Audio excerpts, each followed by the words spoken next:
सहनाववतु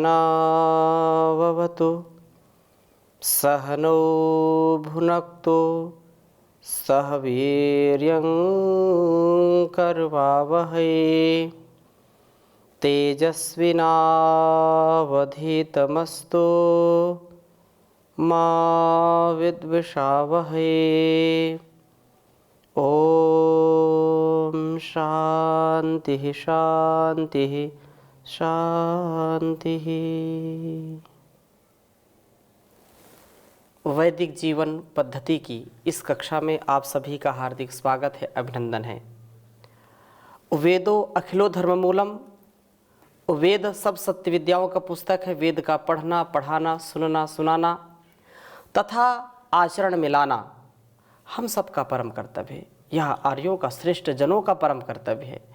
वेद के अनुकूल जीवन को जीना, वेद के अनुकूल अपने आहार, विचार, व्यवहार को रखना, यह परम आवश्यक है, परम कल्याणकारी है, परम सुखदायक है। एक एक वेद के मंत्र से हमारे जीवन में दिव्यता, भव्यता का आधान होता है और सभी समस्याओं का समाधान है वेदों का ज्ञान। अतः जो इस पावनी कल्याणी वेदवाणी का स्वाध्याय करता है, चिंतन करता है, मनन करता है, निधिध्यासन करता है, तो इस मनन और चिंतन से, निधिध्यासन से नम्रता, पवित्रता और हर प्रकार की क्षमता बढ़ती है। हम प्रभु की स्तुति करें, प्रार्थना करें, उपासना करें और हर प्रकार के जो दुर्गुण हैं, दुर्व्यसन है, दुर्व्यवहार हैं, जो हमारे लिए कदाचित कल्याणकारी नहीं हैं, ऐसे भावों को हम कभी भी मन में न लाएं, कभी भी उनको अपने वाणी व्यवहार में न लाएं, कभी भी कर्म में परिणित ना होने दें। यह संपूर्ण जो ज्ञान है, इससे हमारे मानसिक, आत्मिक और शारीरिक, सामाजिक बल की वृद्धि होती है। कोई भी व्यक्ति बलहीन, निर्बल, दुर्बल, कमजोर, कायर, बुज़दिल बनकर के जीना नहीं चाहता है और शूरवीरता, धीरता, गंभीरता से जीवन जीने वाले कभी भी वेद विमुख होकर के उन्नति नहीं प्राप्त कर सकते हैं। इसलिए हम वेदों के प्रतिकूल नहीं, वेदों के विपरीत नहीं, अपितु वेदानुकूल और आत्मानुकूल ऋषि प्रोक्त, शास्त्रोक्त कर्मों को ही सदा आत्मसात करें। मनसा वाचा कर्मणा, इन व्यवहारों को धारण करें जिससे हमारी उत्तरोत्तर उत्तमोत्तम स्थिति बनती जाएगी। ऋग्वेद के स्वाध्याय में आज हम तृतीय मंडल के 62वें सूक्त के 17वें मंत्र का स्वाध्याय करेंगे। बहुत ही सुंदर वेद मंत्र है। प्रथम मैं इसको लिखता हूँ, फिर चर्चा करूँगा आपके बीच में। ओम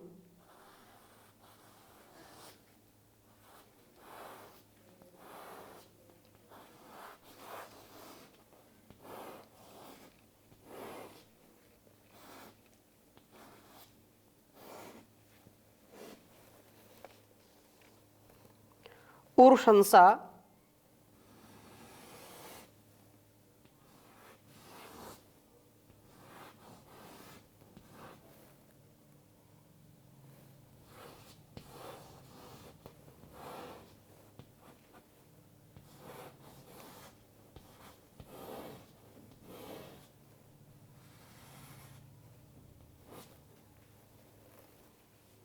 नमो वृद्धा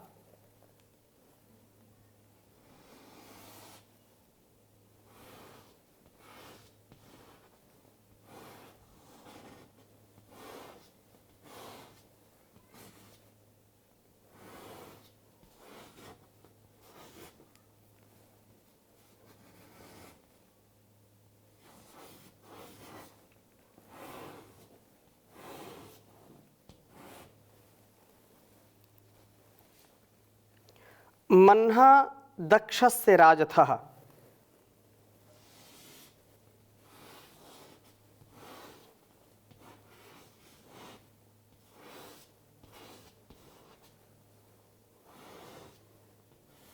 मन्हा दक्षस्य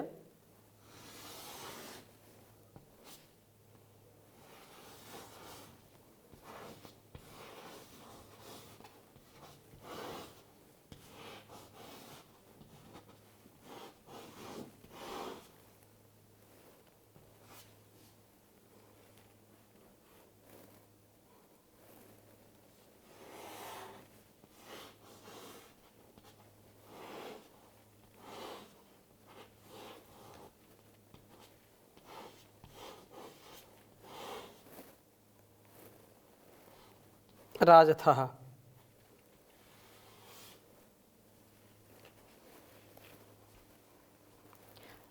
द्राघिष्ठाभिः शुचिव्रता।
ऋग्वेद के तीसरे मंडल के 62वें सूक्त का हम यह 17वां मंत्र पढ़ रहे हैं।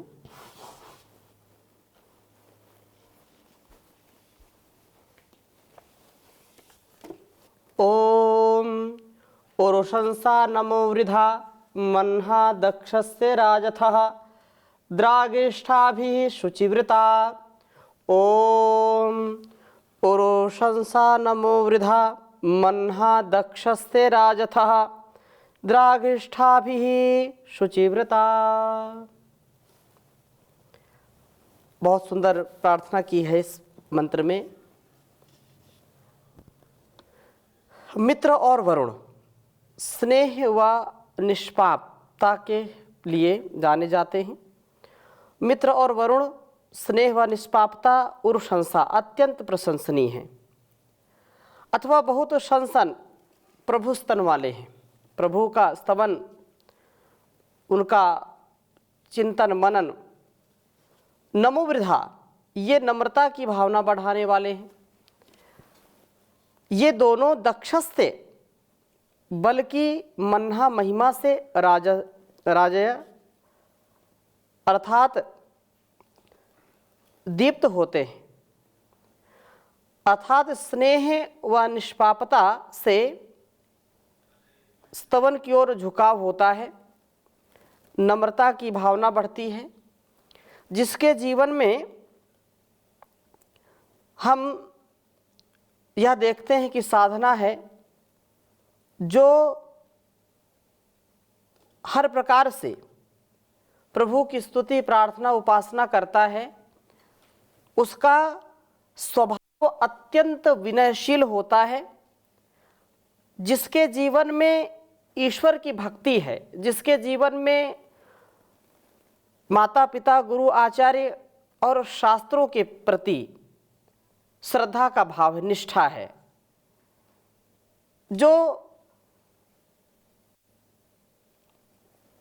शास्त्र अनुकूल आचरण करता है, जिसके हर कार्य में कभी भी अनैतिक, अज्ञानता, अविद्या, अंधकार, अधर्म, अन्याय का भाव नहीं होता है, वह अध्यात्म के स्वभाव में ढल जाता है और दिव्य भाव में रहता है, ऐसा उसका संस्कार, उसका व्यवहार होता है। हम वास्तव में स्नेह व निष्पापता से स्तवन की ओर झुकाव हम करें। जिसका जीवन निष्पाप है, जिसके जीवन में पाप नहीं है, वही अपने और दूसरों के लिए कल्याणकारी होता है। जो पाप की भावना में युक्त रहता है, पाप की भावना से सना रहता है, वह कालांतर में बड़ा ही दुख पाता है, उस समय भी पाएगा। अतः नम्रता की भावना सदा बढ़ती रहनी चाहिए। नम्र स्वभाव वाला व्यक्ति सबके हृदयों में स्नेह का भाव रखता है, अपने लिए दूसरों के हृदय में श्रद्धा उत्पन्न करवाता है। कभी भी उसका कोई भी कार्य जब अविद्या से ग्रसित नहीं होता, अन्याय से ग्रसित नहीं होता, तो फिर उसको किसी प्रकार का ग्लानि का भाव उसके मन में नहीं आता। ग्लानि का भाव यदि आएगा तो फिर कभी भी उसका मन प्रसन्न नहीं रह पाएगा। उसके मन की प्रसन्नता किसमें है? उसकी मन की प्रसन्नता उसके ज्ञान से युक्त होकर के, उसके गुणकर्म स्वभाव से युक्त होकर के व्यक्ति सदा सात्विक और भव्य दिव्य जीवन जीता है। नम्रता की भावना जैसे बढ़ती है तो बल की भी वृद्धि बढ़ती है। बल वृद्ध होता है, मतलब हमारे अंदर जितना नम्र भाव स्वभाव होगा उतना हमारा आत्मबल बढ़ता जाता है। हम उतने ही बुद्धि बल से, मनोबल से युक्त होते जाते हैं। और जो नम्र नहीं होता है, जो अहंकार पाल करके रखता है, उसका मानसिक, शारीरिक, आत्मिक बल क्षीण होता जाता है, वो कमज़ोर होता जाता है। इसलिए आत्मबल बढ़ाने के लिए यह परम आवश्यक है कि हम अपने नम्रता को बढ़ाएं। नम्रता का मतलब कभी भी कायरता नहीं है। नम्रता का मतलब कभी भी बुज़दिली नहीं है। कभी भी जो है, जो अपने शक्तिशाली स्वभाव को पतित करने वाला भाव नहीं है इसमें। नम्रता का तात्पर्य यह है कि हम अपने गुणकर्म स्वभाव से अपने आप को संभाल के रखें और दूसरों के लिए इतने हितकारी हों, इतने कल्याणकारी हों, इतने मधुर भाषी हों कि दूसरों का हृदय हम जीत लें। यदि दो चार कोई बात ऐसी बोल दे जो हमारे लिए सुनने में अच्छी न लगे, तो भी उनको सुन करके एक प्रकार से उस स्थिरता में ही रहे, उसमें कोई भी आश्चर्य या जो है डामाडोल स्थिति ना हो। कुछ लोग थोड़ा सा कुछ बोल देते हैं और उसी में वो नाराज हो जाते हैं। उनका जो बल है, सहनशीलता का बल है, वो क्षीण हो जाता है। और हमेशा इस बात को याद रखना चाहिए, स्मरण रखना चाहिए, जिसका सहन करने का स्वभाव नहीं है, जो सहनशील नहीं होते हैं, उनकी वृद्धि नहीं होती है। वो कालांतर में या उसी समय जिस समय कोई कार्य व्यवहार कर रहे हैं, उसी समय उससे वो नीचे गिर जाते हैं, पतित हो जाते हैं। तो सहन करना है, लेकिन अपने व्यक्तिगत जीवन में यदि सामाजिक उन्नति में, राष्ट्रीय उन्नति में कोई बाधक तत्व है और वह यह बोले कि नहीं सहन करो सहन करो, तो फिर सहन नहीं करना चाहिए। राष्ट्र की उन्नति में और समाज की उन्नति में यदि कोई विजातीय तत्व आता है, कोई इस राष्ट्र को, समाज को हानि पहुंचाना चाहता है, तो शठे शाठ्यम समाचरित, टिट फॉर टैट, जैसे को तैसा व्यवहार करना चाहिए।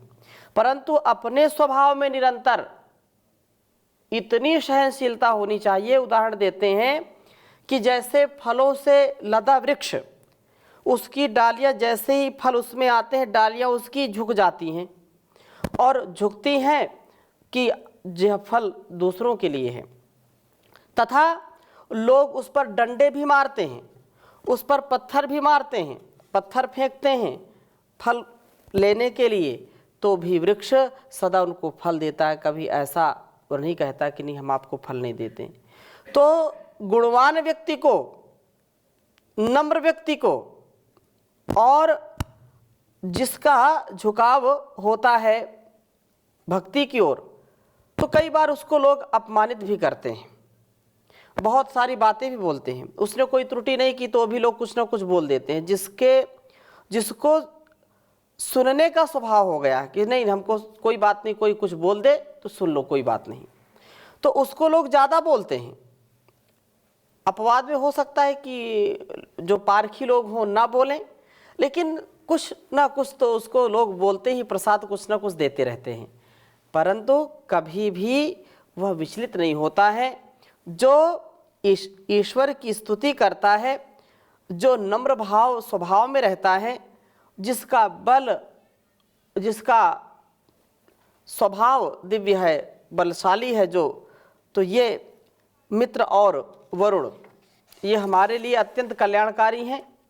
और कहा है कि द्राघिष्ठा भी दीर्घ स्तुति लक्षण वाणियों से युक्त होते हुए शुचिव्रता, वेद मंत्र में कहा द्राघिष्ठा भी शुचिव्रता, अर्थात पवित्र कर्म वाले होते हैं, दीर्घ स्तुति लक्षण वाणियों से युक्त होते हैं, स्नेह व निष्पापता का जीवन स्तुति नम्रता बल और पवित्रता वाला होता है।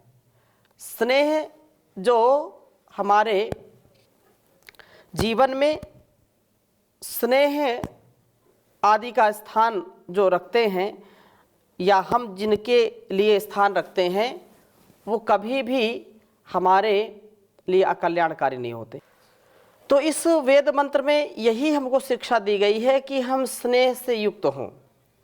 प्रेम की जो हमारी स्थिति है, जो मानसिक स्थिति है, प्रेममय जीवन जीने वाले हम बने, स्नेह और निष्पाप से हम अपने जीवन को बचाएं, स्तुति पूर्वक, नम्रता पूर्वक, पवित्रता पूर्वक जीवन को जीने वाले बने। और इसी भाव को इस अंतिम मंत्र में, अर्थात 62वें सूक्त का अंतिम जो मंत्र है 18वां, इसमें भी निष्पापता की बात की है, मित्रता की बात की है। तो कहा ओम गृणाना जमदग्निना योना वृतस्य सीदतम पातम सोमवृता वृधा। ओम गृणाना जमदग्निना योना वृतस्य सीदतम पातम सोमवृता वृता। हे मित्र वरुण, स्नेह व निष्पाप के देवताओं, आप जमदाग्निना दीप्त जठराग्नि वाले से ही गृणाना स्तुति की जाते हुए, ऋतस्य योनौ ऋत की योनि, ऋत के उत्पत्ति स्थान प्रभु सीदतम आसीन हो। वस्तुतः ईर्षा द्वेष आदि के अभाव में तथा पाप वृत्ति के न होने पर शरीर ठीक बना रहता है। जठराग्नि अपना कार्य ठीक प्रकार से करती है, इस प्रकार यह पूर्ण स्वस्थ पुरुष परमात्मा को पाने वाला होता है। कहने का आशय यह है कि यदि हमारे अंदर मैत्री भाव है, हमारे अंदर स्नेह का भाव है सबके प्रति, तो हम सर्वदा एक प्रकार से प्रभु की ही शरण में हैं, प्रभु के ही गोद में हैं। और ईर्षा द्वेष आदि से जब हम दूर हो जाते हैं तो पाप की वृत्ति भी दूर हो जाती है, क्योंकि ईर्षा द्वेष से, छल कपट से ही हम पापी बन जाते हैं, पाप करते हैं। क्रोध आता है, लोभ के कारण आता है, लोभा पापस्य कारणम। और लोभ कब आएगा, क्रोध कब आएगा? तो विषयों के प्रति कामनाओं से, विषय आसक्त होने से, विषय लोलुप होने से। तो पुरुष परमात्मा उसको पाने वाला बनता है। कब? जब पाप की वृत्ति उसके मन में नहीं होती है, उसके स्वभाव में किसी के वस्तु, किसी के स्थान या कोई व्यक्ति का आकर्षण उसको खींचता नहीं है। पद की प्रतिष्ठा, यश, कीर्ति और पता नहीं लोक में लोग क्या क्या चाहते हैं, मुझको पूछा नहीं, मुझको किया नहीं, मेरे से लिया नहीं, मेरे को दिया नहीं, मेरे से ये बात पूछनी चाहिए थी, क्यों नहीं पूछी। छोटी छोटी बातों में हम इतना पेन ले बैठते हैं, इतना सिरदर्दी ले बैठते हैं, फिर उससे कई कई दिन तक निकल नहीं पाते। यह भी हमारे शरीर के रोगों को बढ़ाने वाला है। तो इस वेद मंत्र में यही कहा, ऋतावृधा, ऋत का वर्धन करने वाले मित्र वरुणों, आप सोमम पातम, सोम का पान करो। मित्रता व निष्पापता मनुष्य को सोम रक्षण के योग्य बनाते हैं। मित्रता व निष्पापता से जीवन में ऋत का वर्धन होता है। यह ऋत सोम रक्षण में सहायक होती है। मित्रता व निष्पापता, निष्पक्षता मतलब निष्पक्ष होकर के जीवन जीना। न्याय अन्याय, धर्म अधर्म का जब संघर्ष हो तो निष्पक्ष भाव रखना चाहिए, पक्षपात का भाव नहीं होना चाहिए। हम जो इस संसार के लिए, आत्म कल्याण के लिए उपयुक्त है वही कर्म करें। अर्थात बहुत लोगों में जब वाद विवाद होता है, बात होती है, तो वहाँ पर जो एक और धर्म एक और अधर्म है, हम किस ओर हैं? तो धर्म, स्वाभाविक सी बात है, धर्म की ओर होंगे, धर्म पूर्वक न्यायपूर्वक कर्म करेंगे। परंतु वहाँ पर ये कोई बोल दे नहीं नहीं हम कुछ नहीं जानते इस विषय में, तो यह भी एक धर्म की हानि है। हम स्नेह से निष्पाप होकर के और निष्पक्ष होकर के जीवन को जीने वाले बने। सोम रक्षण को अपने स्वभाव में स्थान दें, सोम रक्षण के योग्य हम बनाते हैं अपने आप को, तो निष्पाप हो जाते हैं। ऋत का वर्धन होता है। ऋत जो निरंतरता है, यह जो सदा आगे बढ़ाने वाला कार्य है। मित्रता व निष्पापता सोम रक्षण में सहायक होते हैं, हमें प्रभु प्राप्ति के योग्य बनाते हैं। तो इस सूक्त में जितेंद्रिय बन करके निष्पाप बनने के भाव से प्रारंभ हुआ था और समाप्ति पर सबके प्रति स्नेह वाला बन करके निष्पाप बनने के लिए प्रेरित कर रहा है। यह निष्पाप व्यक्ति अब चतुर्थ मंडल के प्रारंभ में अग्नि नाम से प्रभु का स्मरण कराता है या उसको किया जाएगा। हम प्रभु की भक्ति के साथ अपने जीवन की शक्ति को बढ़ाएं और जितना जितना हम भक्ति करेंगे उतना उतना हमारे जीवन में निष्पापता आती जाएगी। प्रभु से हम प्रार्थना करें, प्रभु जी मुझे वरदान दो, प्रभु जी मुझे वरदान दो, मैं कभी न तुमसे जुदा रहूं, जैसे घी व दूध मिले रहें, वैसे मैं भी तुमसे मिला रहूं, प्रभु जी मुझे वरदान दो।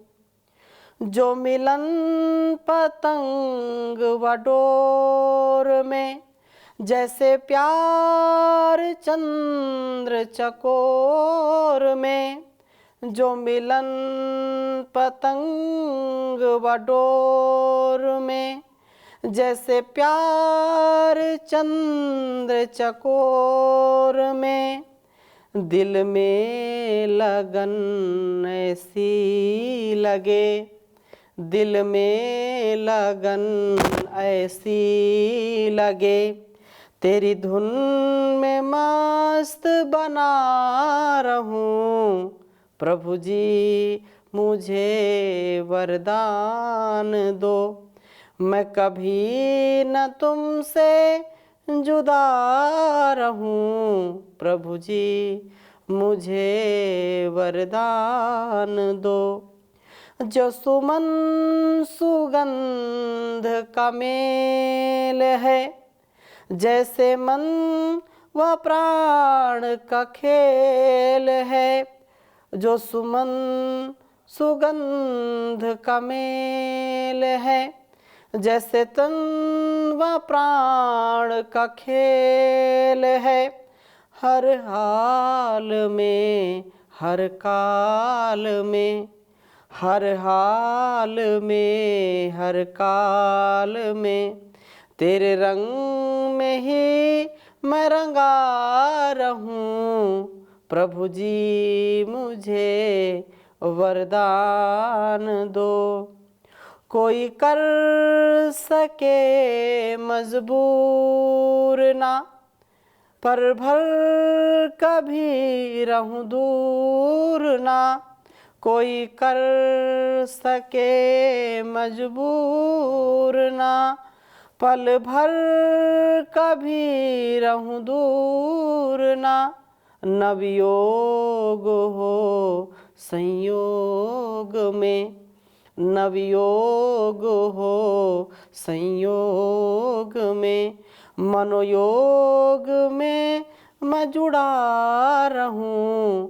मनोयोग से मैं जुड़ा रहूं। प्रभु जी मुझे वरदान दो। तेरी वंदना मेरा कर्म हो, तेरी साधना मेरा धर्म हो। मेरी वे देवता मेरे पास हो, मेरा देवता मेरे पास हो।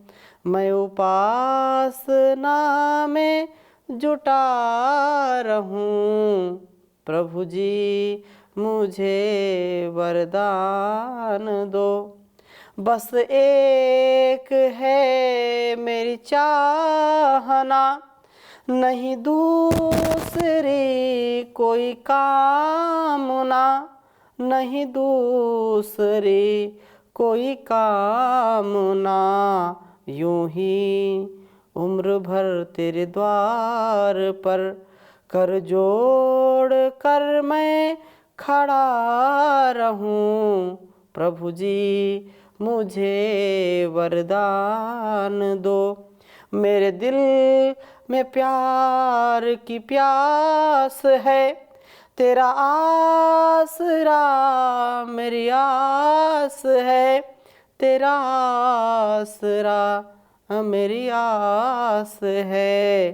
तेरे ओम के निज नाम को पल पल पथिक जपता रहूं। प्रभु जी मुझे वरदान दो। ओम शांति शांति शांति।